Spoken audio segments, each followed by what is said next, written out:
Sorry, I plain forgot what I wanted to talk with you about. That girl. If Cora leaves her tools out one more time... I mean, I love her more than life itself, but I can only say the same damn thing so many times. That's Cora to a T. I mean, this is between me and you, but Cora wasn't exactly planned. I don't know if I mentioned, but I served a spell in the Freestar Rangers. Had a partner, Lillian Hartz. Well, we were like fire and ice, but, well, it wasn't all bad.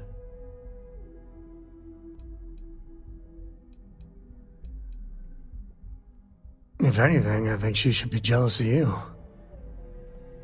Maybe some other time I'll get into the whole Lillian chapter. Well, it wasn't by choice. It was a lousy fit. Maybe someday I'll get into it. I'm just happy I found Constellation. Best damn organization in the settled systems, you ask me. Understatement of the century. Hell, when Cora was born, I was completely out of my depth. For the first few months, I kept thinking what a colossal mistake I made. Me, a father. But one late night, early morning, whatever, little Cora gave me my first smile. And I knew I'd do anything for that girl. Yeah, sure don't feel like it. You said Cora's great, and I think so too. But I see so much of myself in her. I've done things I'm not proud of. Said things even worse. I try to be better for Cora, but is she gonna fall into the same traps?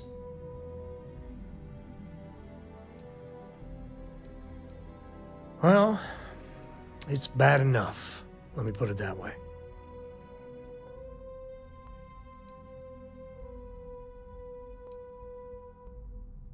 And that's the truth there. I know it seems crazy, towing her across the stars, but I'm not exactly swimming with options here. Her mother... Like I said, another story, another time. And what, have her raised by Jacob, my dad? I'd sooner ship her off to Vladimir.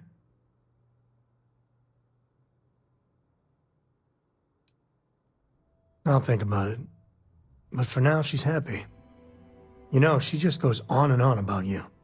And if she just learned to pick up after herself, she just might live until she's 13. If you're here to buy, take a look around the shop. Just keep your hands where I can see them. Oh, I don't know. Stuff things in your pocket and run. Rob me at gunpoint. Shoot me in the head.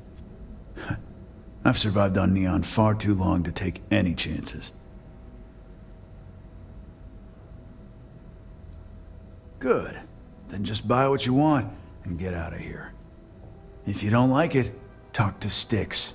He runs our, complaints department.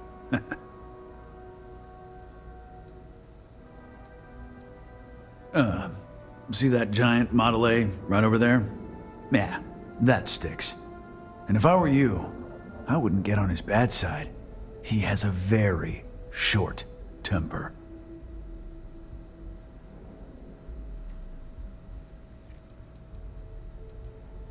Hey, he can handle millions of calculations per second. A few complaints would be child's play for him. You know, I'm sick and tired of people coming in here and treating Styx like he's some kind of sideshow exhibit. I mean, look at that graffiti they sprayed onto his chassis. If I could find the asshole who did that, I'd make him pay for the paint removal.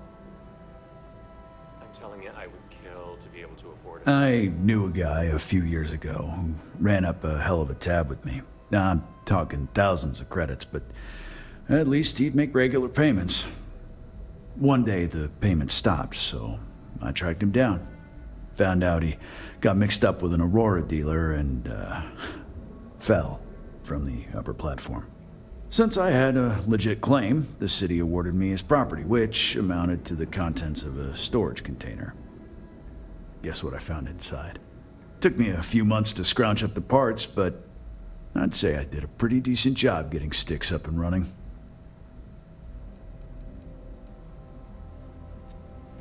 I know you'll be surprised, but thanks to my sparkling personality, I don't exactly have the easiest time making friends.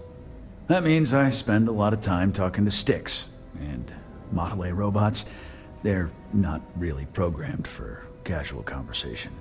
The net result is I end up talking to a machine and looking like I'm out of my mind. Hell, maybe I am. It's no big secret. I lost it fighting on the Freestar side during the Colony War. I was a ground pounder, slogged it out in the trenches with the troops. And did pretty well, too, until an EM weapon took out our transport. They pulled me out of the wreckage, but the damage was done. Honestly, I consider myself lucky. Most of the other soldiers died in the crash.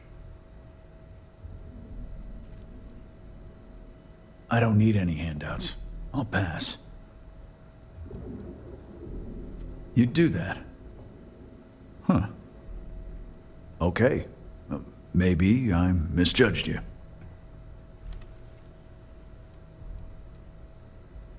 Look, it doesn't take a genius to figure out that I'm not the most popular guy on the block, and that suits me fine.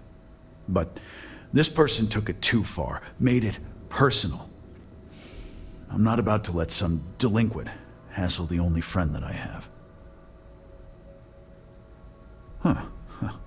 I'm glad you see Styx as more than just a possession. The lowlife that did this to my buddy calls himself Warlord. You can probably find him somewhere near Euphorica. Scare the crap out of this punk, and it'll teach all the Ebside lunatics that nobody messes with me and the Styx. Warlord's one of the Disciples, one of Neon's street gangs that claims it owns Ebside. A few years back, the gang tried to break in here and rob my place, but Styx put one of them down and sent another to Reliant on a stretcher. He and his buddies have been harassing me ever since, mostly by scaring away my customers and stealing my deliveries. Warlord still swears he'll get even with me, and he came pretty damn close when he somehow managed to disable Styx and sprayed him with paint. It feels like it's only a matter of time before he gets past Styx, and I'm done for. Are you sure you're in the right place? You certainly don't look like one of our usual clientele. I cater to the high-end client. Affluent, intelligent, and successful.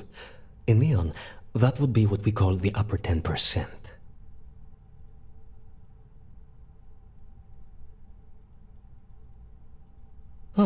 My apologies, then. Please forgive my disrespect.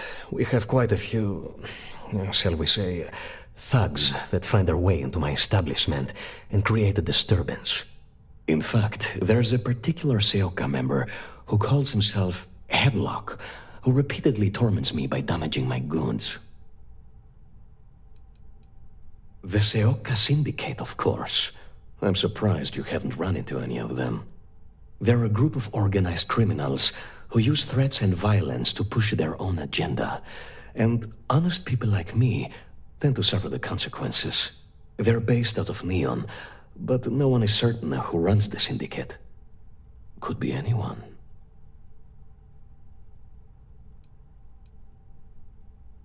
My education on Jemison consisted entirely of academics and poetry, so it's unlikely I'd be successful in that regard. Self-defense classes are never a bad idea, but there's no good answers on Neon. Anyway, I've already taken up too much of your valuable time. Was there anything else I could help you with? Oh, I carry all sorts of unique items from across the settled systems. Luxury products for the discerning buyer. I'm not one to boast, but my shop won me my position as Administrator Bayou's personal decorator. His penthouse is my pièce de résistance. Before I forget, I also pay top credits to travelers that bring me unique baubles and trinkets, so keep your eyes open as you explore the spaceways.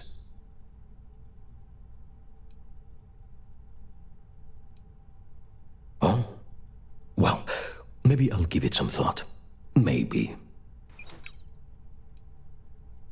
Oh my goodness, that's such a relief. You have no idea. Thank you for accepting my offer. Headlock's quite a dangerous gentleman. I believe you can find him hanging out somewhere in Epside near Frankie's Grab and Go. No one knows. Seoka are sleek, well-dressed mobsters. They aren't low-life gang members. Why they choose to hang out at a run-down little convenience store like that is beyond me. Whatever it takes, just don't go getting yourself killed on my behalf. Anyway, that's really all I know. Head back here when you've taken care of the situation. Good luck. I believe he's a newer member of Seoka. They pulled him up out of one of the street gangs that crawl through our sewers. If you're wondering how I know about that, he boasts about it every time he comes in here. He's quite a large gentleman. I believe you can find him roaming the street somewhere in Epside near Frankie's Grab and Go. Look, if he somehow disappeared, you'd be doing everyone in Neon a favor. No one would miss him, no one would care. You lost, kiddo? Sure. I just don't get too many quality customers here. Most folks head over to Newell's or the Emporium if they've got the creds. I'd say less than half my customers are legit. The others are just kids up to no good. Just something I call everyone. Nothing to get worked up over. I had some high hopes for this shop back when my husband and I opened it a while back. These days, if you ain't a regular, you're usually trouble. Course, something happened. Ain't that always the case? Let's just say those hopes died a long time ago, and there ain't no reviving them. Snacks, drinks, odds and ends, typical convenience store fare. Thought we'd snag a few of the Astro Lounge clubgoers who might want something to go on their way home. Turns out we were more appealing to the local gangs.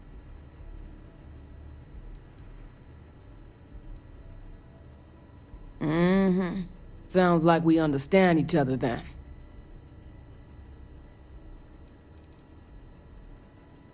I may not be on the main strip, but I make enough to keep me afloat. Lucky for me, my regulars are a devoted crew. Mostly tied up in those good-for-nothing gangs. Those disciples and strikers always fighting over who gets to run the place, and not giving a damn over whose lives they ruin. Solomon thought a small convenience store with cheaper prices would make a killing. Of course, the only killing made was when he got himself shot in a robbery. Now it's just me running this place, so you can see why I'm not a huge fan of strangers in my shop. Sorry, I'm not interested in that. Never heard of him. Now, are you gonna buy something or just annoy me all day? How am I supposed to know where he is?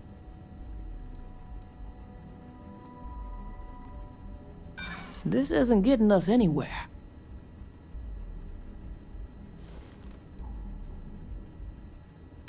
All right.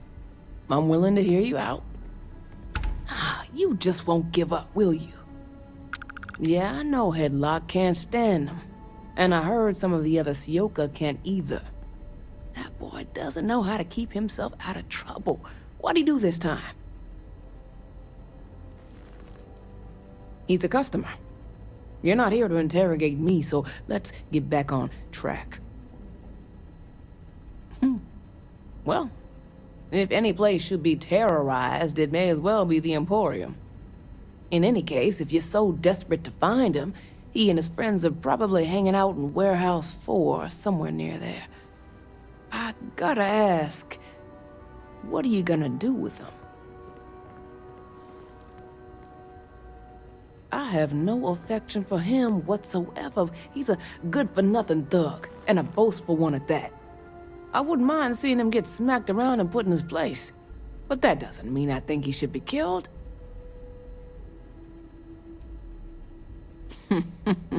That's one way to punish him. You'll just bore him to death. Now, if you'll excuse me, I have a business to get back to. If you aren't gonna buy anything, you better run along. And who do we have here? You here for business, or to get your head caved in? Is that so? I'm not just some low-life thug anymore. I'm with the Sioka now. You mess with me, you'll mess with the whole syndicate, and that won't end well for you.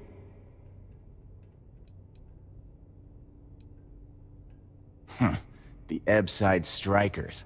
I ran with them for a good long while, but then it just became embarrassing.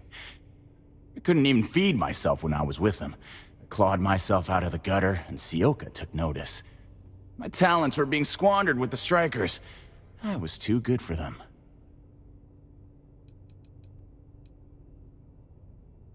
Oh, so you think you're funny, huh?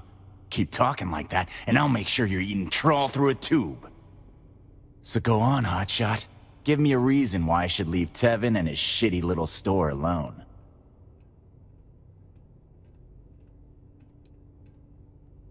Go on, enlighten me. But don't waste my time.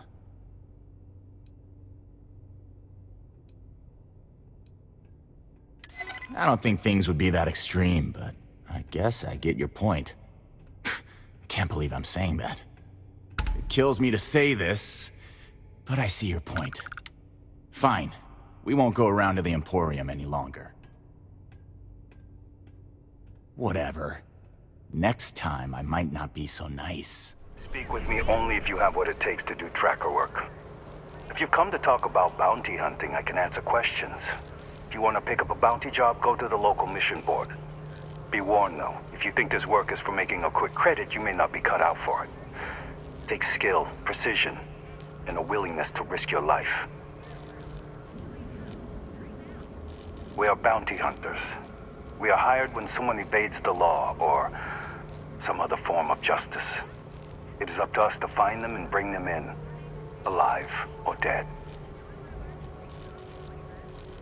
I do, but I do not share these stories, for it is not a job to be celebrated. I've seen them beg for their lives, try to pay me not to bring them in. I'm not proud of all the lives I've taken.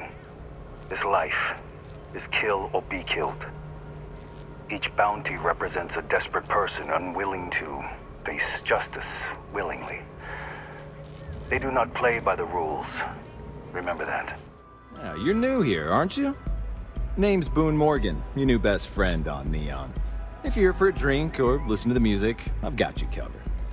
But if you're here for something a little more exciting, we have plenty of Aurora for sale.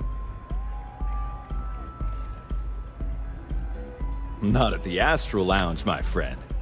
In fact, this is the only place authorized to sell Aurora by order of Administrator Bayou himself. And once you buy it, you can use it anywhere in the Neon that you'd like. Well, except the spaceport, of course. Oh, no. Drugs are for street gangs and junkies. Aurora is on an entirely different level. I like to call it an exquisitely crafted transcendent experience. Only problem is that won't fit on the package. Here, take a look at the menu. Now, I'm not going to lie, the Aurora is a bit expensive, but let's face it, can you really put a price on pleasure? Pretty amazing, isn't it? That's Borealis, only 19 years old, and yet she produces some of the most heart-pounding, trippiest electronic music you've ever heard. I don't know where she gets her inspiration, but I'm betting all that free Aurora she gets has something to do with it. Oh, Ben and I are good friends. He personally gave me the job here at the Astral Lounge. Oh, he's a good man. Cares a lot about the citizens of Neon, making sure they're all employed and well taken care of. A real humanitarian.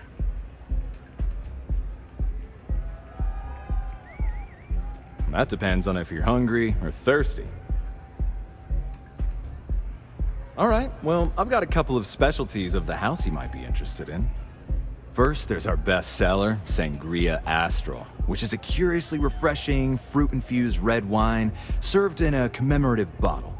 But if your palate is a bit more refined, we have our Bayou Private Reserve, a painstakingly distilled cognac stored in the purest Arcturan crystal. That enough? Or are you hungry as well? Ah, a bit of a foodie, are we? I can't say I blame you. We're just as renowned for our cuisine here as we are for our drinks. First, let me tempt you with our melon caviar. Delicate, salty spheres of melon, hydroponically grown in our private aqua garden. And to finish, our lounge special strip, a grilled soy-based steak served with a steaming side of chipped potatoes. That's delicious. Anything there sound appetizing, or are you looking for something else? Of course, of course. Excellent choice. The Sky Suite offers luxury and sophistication you won't find anywhere else in the settled systems. And since you'll be living in the same tower as the Astral Lounge, all of its pleasures and pageantry are only an elevator away. Of course, the Sky Suite features an open design with an emphasis on luxury. Whether you prefer the morning sky or a neon sunrise, the high ceilings and wall-sized windows will give you a full view of the city's splendor. Wonderful. Here's your key. The trade tower elevator will take you directly to your new home. And if there's anything I can provide to enhance the experience, let me know. Say, kid, how'd you like to hitch your wagon to a celebrity star? That's right. The Mickey Caviar is in the market for a job, and you look like someone who could use a great ship's cook. What do you say? Oh, you're breaking my heart. People these days. I'm a food critic. I had a widely renowned column in the New Atlantean called Mickey Caviar's Taste of Space. Ring a bell? No? Well, there's no accounting for taste. I'm retiring the column anyway. Bummer. Who knew cooking was such an unmarketable skill? Maybe I could help out somewhere else. I got plenty of other skills, and I'm not afraid to use them. 'Cause I just quit my old one. That's right, I'm done writing for the New Atlantean. My last location shoot was a total train wreck. I'll be damned if I ever set foot in my editor's office again. Well, I'm hard to kill, I'll tell you that much. I'm all right in the wilderness, too. Due to some unfortunate circumstances, I've had to get good at roughing it. I throw an all right punch, too. You gotta know how to do that to make it long in journalism. Look at you, making my day. There's just one more thing I'd like to discuss, my salary. The New Atlantean paid their top talent well. I'm used to a certain lifestyle. Then it sounds like we have a deal, boss. Ha! You'll love having me around. Can't I even get a moment of peace? What is it? I wouldn't normally bother with idle chatter, but that's such a ridiculous question. I'm going to gift you with a response. I don't own Neon. Neon is the property of Xenofresh Fisheries, of which I just happen to be the CEO and the major majority stakeholder. Now, if you'd care to take a moment to dissect that statement in your tiny little mind, I'm confident you'll discover the answer to your question. Not that it's any of your business, but yes, I'm the administrator of Neon. Actually, there are a lot of perks that come with the job, but do you want to know my favorite? One snap of my finger and people who ask too many questions get thrown off of the upper platform. I love that one. Yeah, sorry, I don't do autographs. Yeah? Okay, cool. Cool. Most people that come up to me just want an autograph or a picture. And after I've been modding all night, it gets really annoying. Programming the beats? Turning the dials? Come on, stay with me here. Hey, I love my fans. I just don't like when they take things too far, you know? My music slate's gone. Completely vanished. I had all of my new songs figured out on that thing, and someone ripped me off. Total drag. Oh yeah, absolutely. It allows me to step away from myself for a while and harmonize with the universe. There's music out there, you know, if you listen. The trick is not getting hooked on that feeling. I got close to that state a few times, but reality and responsibilities always managed to pull me back. I started playing music when I was 10. My father had an old electronic keyboard he passed down to me, and I fell in love with the thing. By the time I was 15, I got my first track and started club hopping. I was pretty young, but with my father as manager, he watched my back. 4 years later, and here I am, booked into the hottest club in the settled systems. Pretty crazy. Hello. How can I assist you today? The Free Star Collective has given Xenofresh Fisheries the sole right to fish chasm bass and use it to produce Aurora. If you care to sample some yourself, we have it for sale at the famous Astral Lounge. Although Aurora is our flagship product, we also produce a line of delicious seafood products as well. Xenofresh is the best place to work in Neon, hands down. The pay is good, the hours are respectable, and the company's profits are skyrocketing. We're fortunate that Administrator Bayu dedicates his time and brilliance to see our company excel. You're not a plate of croissants. Croissants. I had commissioned a special order of baked goods for our next board meeting. It's called sarcasm. Read the room, for God's sake. Then you're not... Oh, for God's sake. That foolish girl up front must have allowed you back here. I'm going to have a bit of a chat with her later. Look, I'm really quite busy. If you're not here on Xenofresh business, I'm going to have to ask that you leave. My name's Libby Groth, and I am the CFO of Xenofresh Fisheries. And since I answer directly to Administrator Bayu, I hope you aren't here to cause any sort of trouble. The last thing I need right now are more protests and complaints to deal with. Everything under the sun, from unfair business practices to reported bad working conditions to the price of Aurora. We're the #1 most successful corporation on Neon, so we're obviously a huge target of opportunity for slander and false accusations. Everyone's looking for a free handout or a tiny piece of the massive success that we've accomplished. Well, I'll tell you the same thing I tell them before I have them escorted out. It's not going to happen. Not on my watch. Oh, I'm afraid I'm always in the middle of preparing for the next board meeting. If you'll excuse me. Well, I should hope so. He and I are very famous. Originally, both the Stroud and the Eklund corporations made consumer goods. Anything and everything a person could want. But after my husband and I married and merged the companies, we decided to make our mark on interstellar travel. And now the brand is nearly synonymous with starships. I still get questions from reporters wanting to know just how we pulled that transition off. And my answer is always the same. Money solves everything. Oh, interesting question. Neon is the ultimate playground for people who have money. And that means we exhaust ourselves sabotaging each other. It's fun, but a huge waste.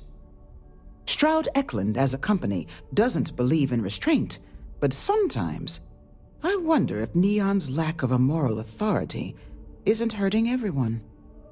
Even us. Again. Look, you can tell Mr. Okaribo that I'm doing everything I can. Blood from a stone, if you'll pardon the expression. Oh. I'm afraid I've stepped right into it again. Damn. You aren't here about Mr. Okadibo's debt to Kelkor. Oh, this is so embarrassing. Let me start over. My name's Clover McKenna, but you can call me Chloe. Sorry for me outburst. I'm not sure. I think he's afraid that I won't be here, and he'll have to deal with my father. Someone who has a lot less patience than I do. Just a few weeks ago, he paid some poor fella to come up here and request a bit more time to pay back his debt. So I snapped at you like that. I thought he'd done it again.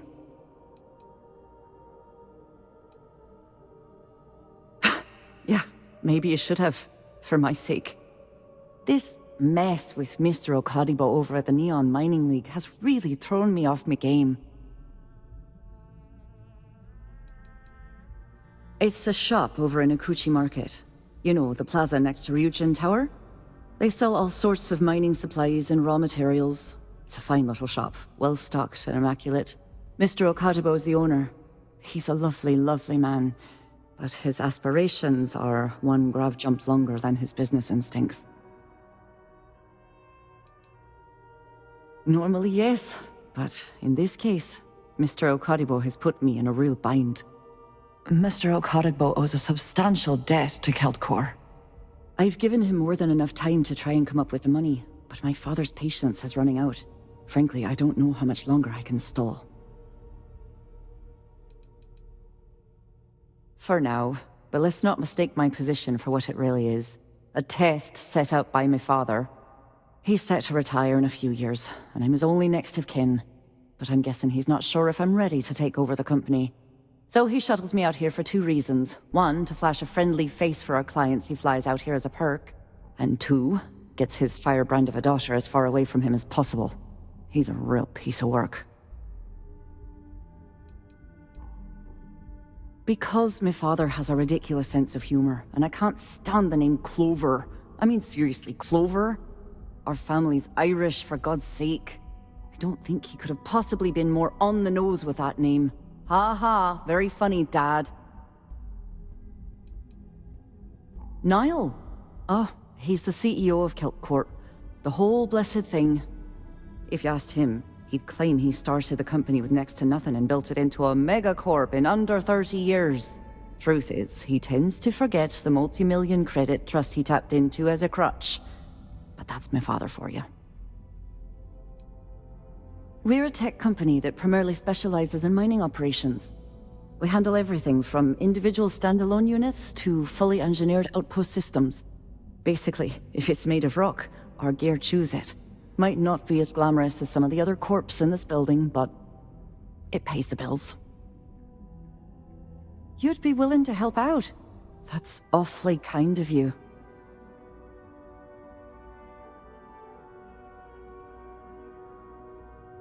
Just because I work for a megacorp doesn't mean I don't have a heart.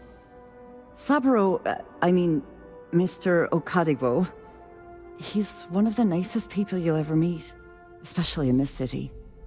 He really needs help, but he's too proud to accept any money from me. Maybe he'd listen to someone like you? That is a rather personal question, and I would prefer we kept things professional, if you don't mind. Oh, that'd be splendid. Just amazing. If you can get his debt off my conscience, I'd be grateful. It's been on my mind so much I've been keeping a diary. And don't worry about payment. I guarantee you won't be disappointed. McKenna always keeps that promise.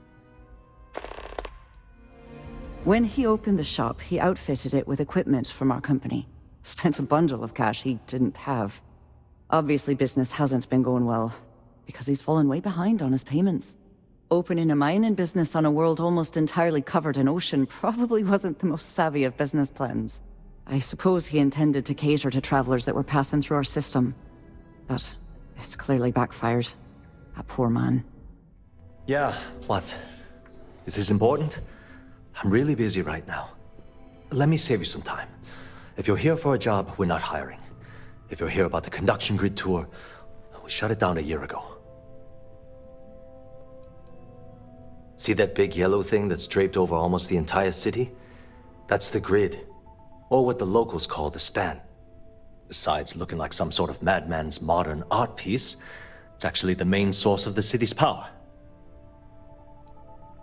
Well, like I said, it's shut down.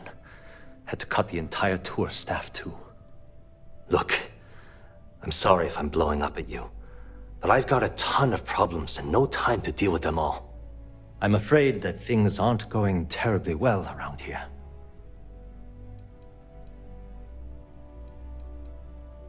I don't care if I'm allowed to or not. I'm happy to get this off my chest. The conduction grid went online almost 75 years ago. And since then, we haven't developed a single groundbreaking innovation. At this point, the money we're taking in as a power utility barely covers the waste that's going on in the research and development division. Unfortunately, no. I'm in third on the corporate ladder. One step above me is Ayumi Komiko. She's the COO of the company. And then there's Kaito Harada, our esteemed CEO who never seems to be around. No, of course not. We still produce smaller power systems and backup generators, but nothing even close to the magnitude of the conduction grid. Genodyne needs to come out with something spectacular to put us back on the map. If not, we'll remain stagnant forever, or worse.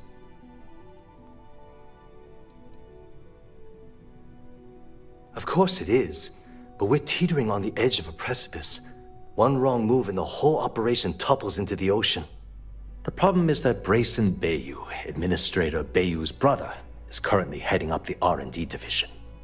I swear to you, the man doesn't know the first thing about power systems or electromagnetic technology. I can give you 117 reasons. Our employees. If Genodyne goes completely under, how many of them will lose their jobs? How many might get cut in a restructure? My position puts me in charge of the welfare of our personnel. I can't in good conscience allow that to happen to them. Isn't it obvious?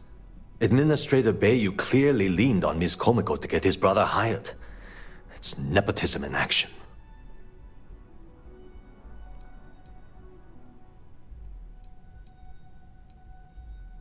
Of course there are. But so far, Brayson has suppressed most of their work through pure jealousy. Look, I'm running out of options. No one above me seems to care what's going on, but I'm willing to take a chance. I have a full report on Brayson that I want to send to Administrator Bayou, but I don't know if he can be trusted. What do you think I should do?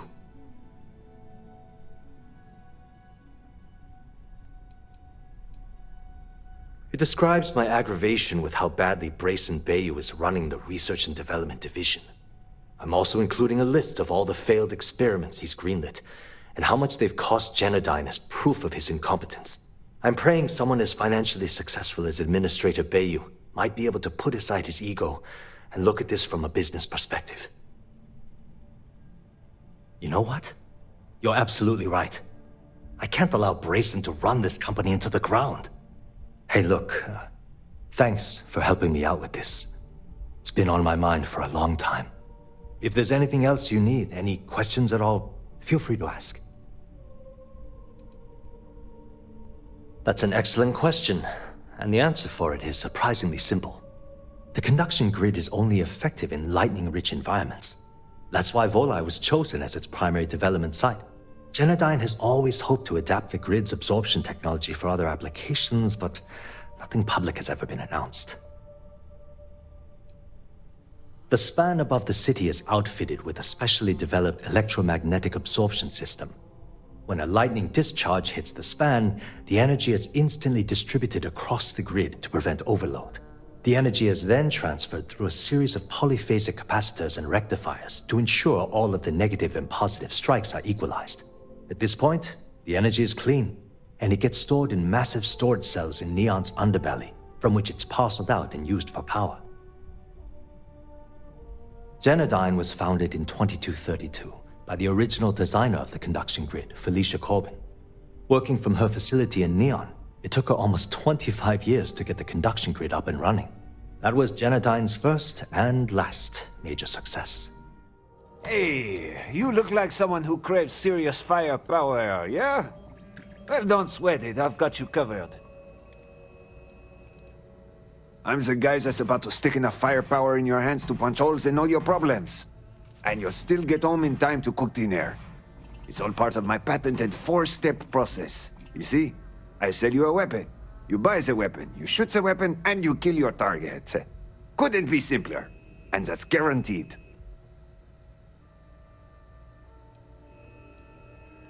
I like your style. And I'm not just saying that, I mean, I really like your style. You see, I had you all figured out the moment you walked into my showroom. I said to myself, Matthias, that looks like the kind of person who blow a hole in the wall to get to their goal. I'm talking military-grade, state-of-the-art weapons hardware. Click. Bang. Am I right?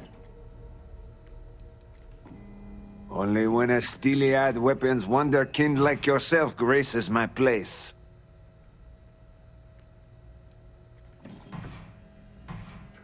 Oh, don't worry. We sell all sorts of nifty noisemakers around here. Just stay with me for a second. Imagine being completely surrounded by Crimson Fleet pirates, with nothing but a magstorm and a few hundred rounds. You wouldn't even break a sweat. You, my friend, are perched on the edge of infinity. And Core Kinetics would love to come along for the ride. So what do you say? Of course. And you want to know why? Because that's all you'll ever need. We're the first and last word in weapons tech. You point, you fire, the target's vaporized.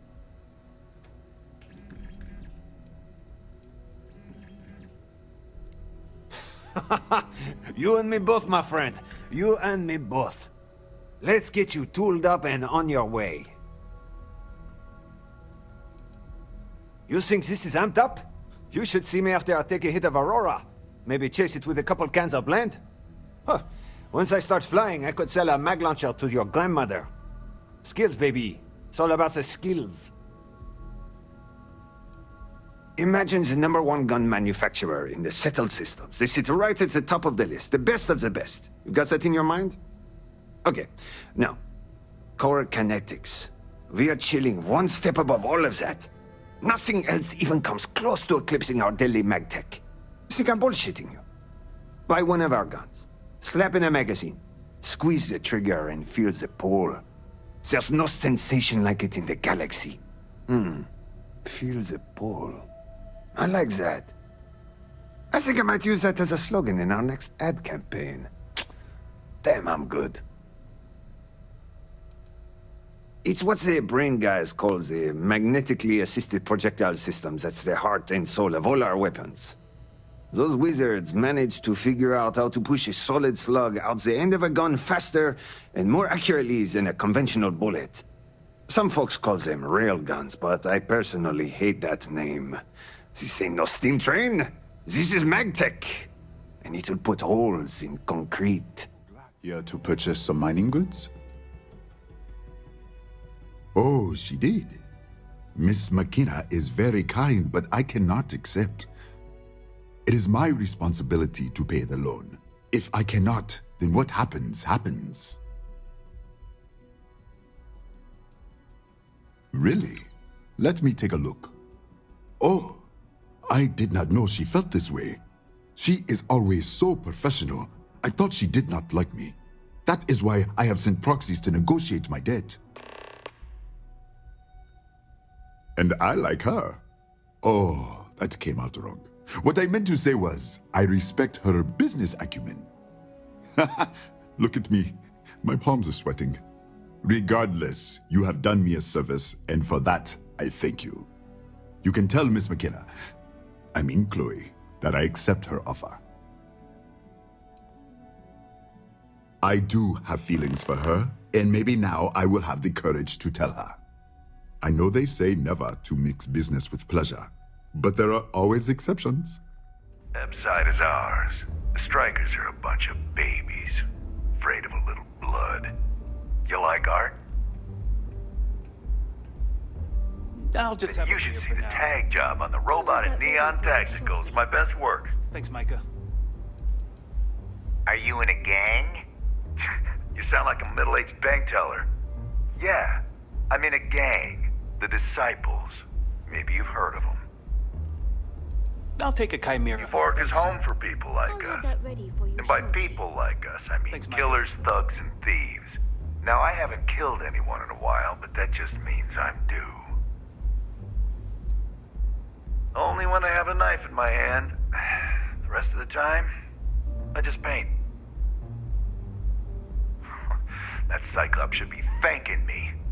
I dressed up his toy real nice, gave him a total makeover.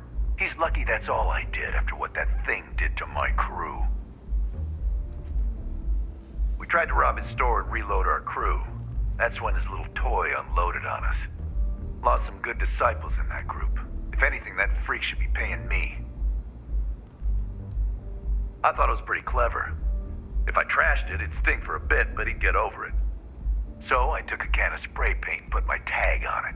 Now, every time that Cyclops opens up that eye, he's gonna see my art on his buddy. Yeah, I do. And I'll make art out of your guts if you step out of line. And what makes you think I will?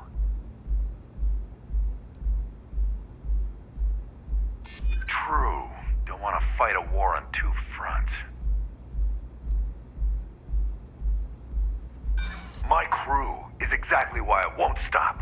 Not until that Cyclops' blood is on the floor.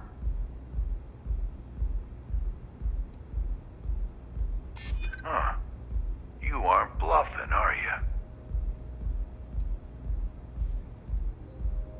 Yeah, it's hard to predict Crazy. Never know what he might do. All right. The Cyclops is one thing, but I know better than to mess with you. Besides, that Model A shredded my gun arm. I can't aim straight, let alone paint. Here, you give this to that freak and tell him we're even.